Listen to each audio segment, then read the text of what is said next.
Quick gym routine muna tayo. Ito ang workout ko tuwing Biyernes or more likely what I call Workout D. Focusing primarily with my shoulders. To start off, some warm-up sets and stretching muna before my first working set in overhead press.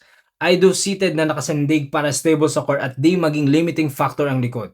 I do this for 2 sets of 8 to 10 reps. Next is incline dumbbell press. This one is for the upper chest. I included this kasi para sa akin lacking pa ako sa upper chest with different angle compared sa chest day, 2 sets of 6 to 8 reps. After ng mga pushing movements, I now do the pulling for the shoulder. Para sa mid-shoulder, seated Y raises muna kasi may gumagamit sa cable. Huwag kang umiyak kapag may gumagamit sa equipment na gusto mo. Tatlo lang yan, makisabay ka, o mag-antay ka, o mag-isip ka ng alternative exercise. Huwag mo ibabagsak ang dumbbell to keep the tension on your shoulders. 2 sets of 12 to 16 reps. Para sa rear shoulder naman, ang reverse pec deck. Ganito ang posisyon na ginagawa ko para makuha ang full stretch plus mas maganda ang mind and muscle connection ko dito. 2 sets of 12 to 16 reps each side. These pulling exercises are very important for the 3D look shoulder. After that, di pwedeng walang lower body exercise, okay? Machine hip thrust for the 3D butt.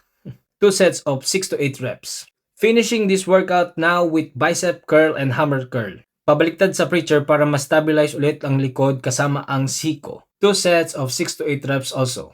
If you want a 2-day, 3-day, or 4-day workout split, comment ka lang. Machong Daddy. Bitch, I got that crack. If you hit from the back, you gon' get attached like a trash. Eat me from the back, pussy.